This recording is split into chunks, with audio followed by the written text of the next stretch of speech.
Good morning everyone দীপুজ travel ব্লগলৈ সকলোকে স্বাগতম জনাই পুনৰ আপোনালোকৰ মাজলৈ এটা সুন্দৰ ভিডিঅ' লৈ আনিছোঁ। চ' গাইজ আমি যাত্ৰা আৰম্ভ কৰিবলৈ ল'লোঁ মৰিগাঁৱৰ পৰা নগাঁৱৰ অভিমুখে। চ' মহামৃত্যুঞ্জয়ত গৈ আছোঁ, জানিবলৈ নিশ্চয় পাইছে। আৰু খুবেই ভাল লাগে মন্দিৰটো। ক'বলৈ গ'লে এইটো অসমৰ বিগেষ্ট শিৱলিংগ হয়। চ' আহক মোৰ সৈতে জড়িত হৈ থাকক। চাওকচোন খুবেই সুন্দৰ পৰিৱেশ, চাৰিওফালে কৃষ্ণচূড়া। ৱাও,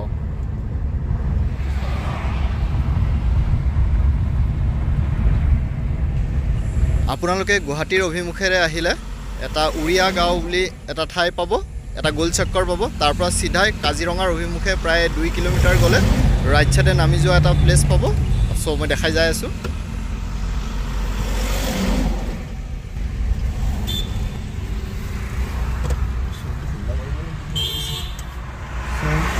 এই ৰাস্তাটো, এই গেটটো দেখিবলৈ পাব।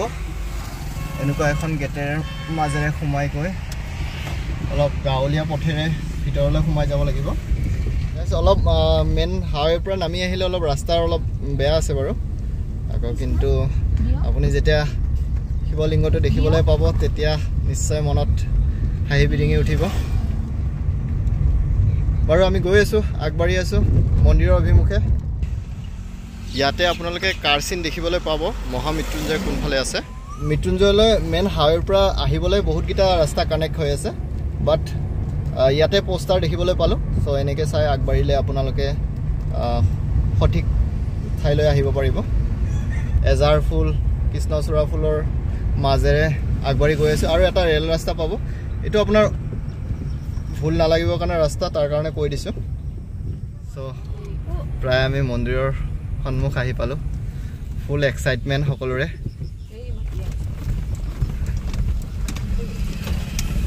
আৰু তাতে ফ্ৰী পাৰ্কিঙো দেখিবলৈ পাইছোঁ বহুত। চ' ঠিক আছে, আহক।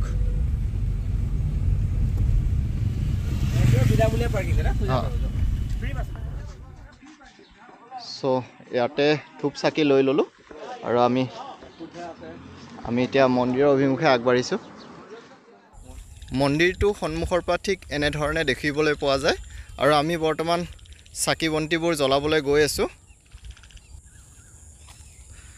চ' গাইজ, যিখিনি চাকি বন্তি আছে সেইখিনি বাহিৰতে এঠাইত জ্বলাবলৈ দিয়া হয়। চ' তালৈ আমি গৈ আছোঁ।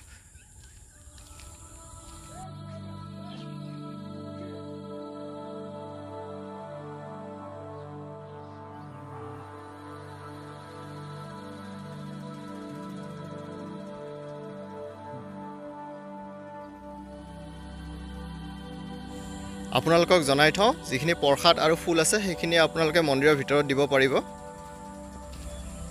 মন্দিৰৰ সন্মুখতে কাছ দেখিবলৈ পালোঁ, কি ধুনীয়াকৈ ফুৰি আছে। আৰু লগতে মাছো দেখিবলৈ পালোঁ বহুত।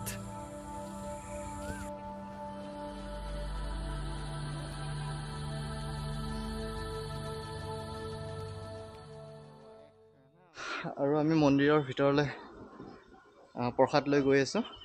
চ' ভিতৰত কি আছে জনাই আছোঁ, আহক। লগতে আপোনালোকক আৰু এটা কথা জনাই থওঁ, মন্দিৰ ভাগ 12:30 পৰা 1 বজালৈকে বন্ধ হৈ থাকে।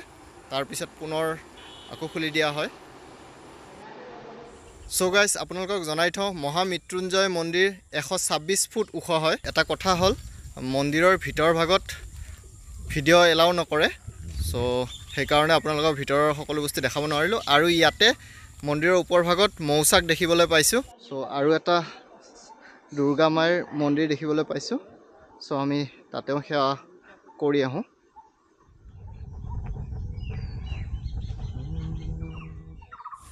আৰু এটা আহঁত গছ দেখিবলৈ পাইছোঁ, য'ত সকলোৱে নিজৰ মনোবাঞ্ছা কয়, ত্ৰিশূল, ডম্বৰু আৰু কাপোৰ বান্ধিছে। দেখিবলৈ পাইছে নিশ্চয়, খুবেই সুন্দৰ লাগিছে। হৰ হৰ মহাদেৱ। মন্দিৰৰ তলৰ ভাগত প্ৰসাদ দিয়া হয় সকলোকে। আপোনালোকে আহিলে ইয়াতে প্ৰসাদ খাবলৈ নিশ্চয় নাপাহৰিব। চ' জনাই থ'লোঁ। চ' গাইজ, আমি দৰ্শন কৰিলোঁ, দেখিবলৈ পালে, পূজাও দিলোঁ। চ' ভিতৰৰ পৰা কেমেৰা এলাও নাই ভিতৰত, মন্দিৰৰ ভিতৰত।